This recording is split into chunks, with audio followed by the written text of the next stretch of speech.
She hopes you won't change your mind. She's afraid you will. He closed his eyes.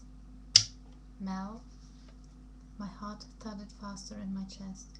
It was her joy that sped it, not mine. He must have guessed how I loved him. After his questions about Jamie, he must have seen that. Tell her that won't happen. She hears you. How? Straightforward is the connection. She hears what I hear, sees what I see, feels what you feel? Yes. His nose wrinkled. He touched my face again, softly. A caress. You don't know how sorry I am. My skin felt hotter where he had touched it. It was a good heat, but his words burned hotter than his touch. Of course he was sorrier for hurting her. Of course. That shouldn't bother me. Come on, Jared, let's go. We looked up. Carl was calling to Jared. He seemed utterly at ease, as if he had not been in trial for his life today. Maybe he'd known it would go his way. Maybe he was quick to get over anything. He didn't seem to notice me there beside Jared. I realized for the first time that others had. Jamie was watching us with a satisfied smile. This probably looked like a good thing to him, was it? What do you mean? What does he see when he looks at us? His family put back together? Isn't it, sort of? With the one unwelcome addition. But better than it was yesterday, I guess. I know, she admitted. I'm glad Jared knows I'm here, but I still don't like him touching you. And I like it so much.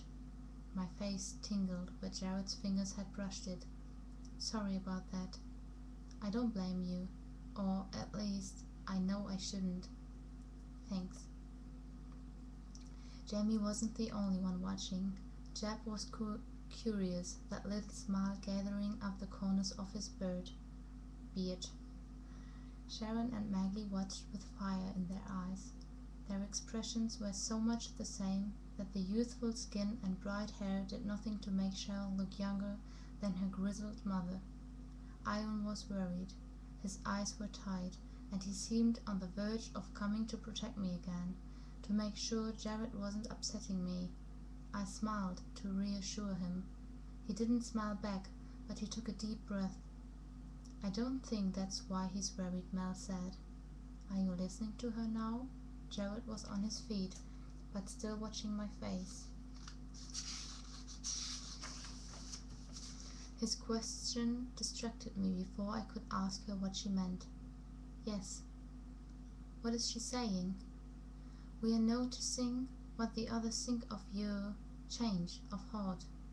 I nodded towards Melanie, aunt and cousin. They turned their backs on me in synchronization. Tough nuts, he acknowledged. Fine then, Kyle boomed, turning his body towards the ball that sat under the brightest spot of light. We'll win it without you.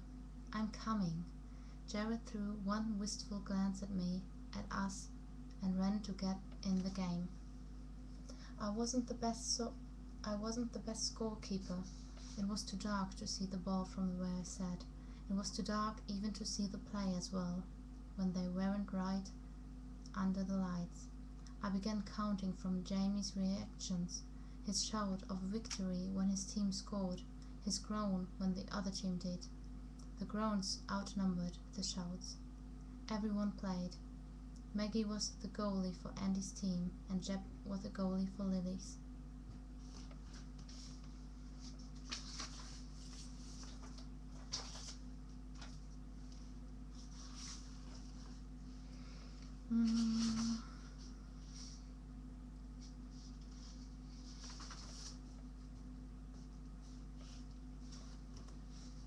Ian chuckled, a low, dark sound. I'm fine, and honestly, Jared, Wanda needs a bit more help than a hand. I don't know if you are comfortable enough with this situation to give her that. You see? Ian paused, to lean down and pull me quickly up into his arms. I gasped at the movement tugged at my side. Jared didn't free my hand, My fingertips were turning red. She's actually had enough exercise for one day, I think. You go on ahead to the kitchen. They stared at each other while my fingertips turned purple. I can carry her, Jared finally said in a low voice. Can you? Ian challenged. He held me out away from his body, an offer. Jared stared at my face for a long minute. Then he sighed and dropped my hand. Ah, that hurts, Melanie complained. She was referring to the sudden lance of pain that shot through my chest, not the return of blood to my fingers. Sorry, what do you want me to do about it? He's not yours. Yes, I know that. Oh, sorry.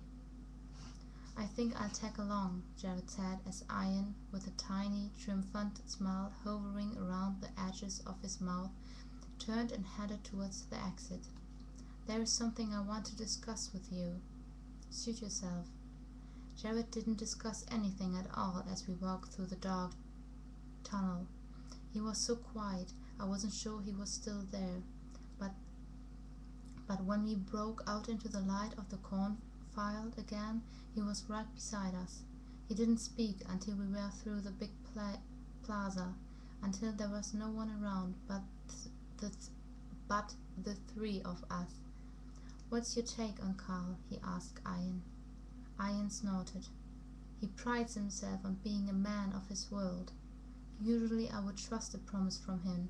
In this situation, I'm not letting her out of my sight. Good.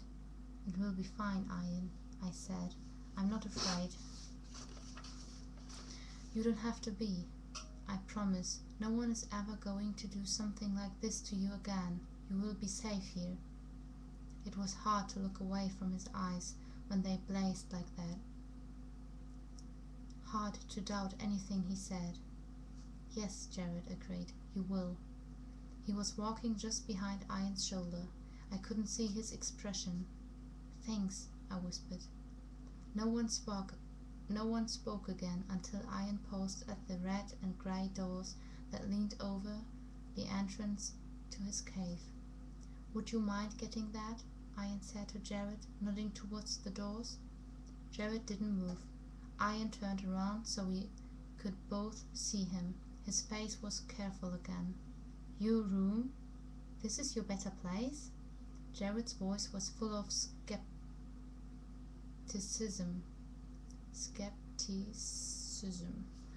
It's her room now. I bit my lip.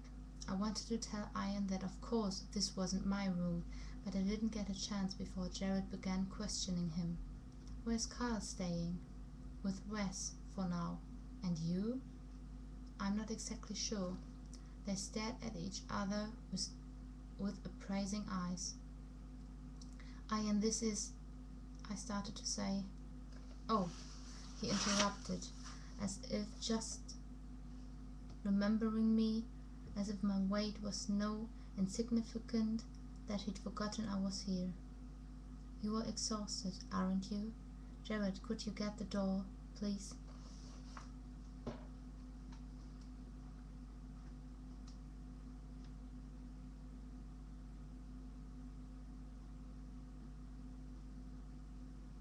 I'm just gonna stop reading now because the last time YouTube just cut off 2 minutes of the last video, so I'm just gonna wait 1 minute now, see what happens. And in the meantime, you can hear how one of our snakes is peeing.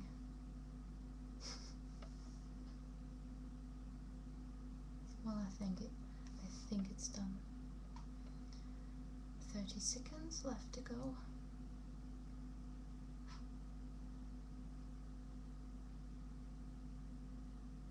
I'm so sure this won't be cut off. Me talking nonsense.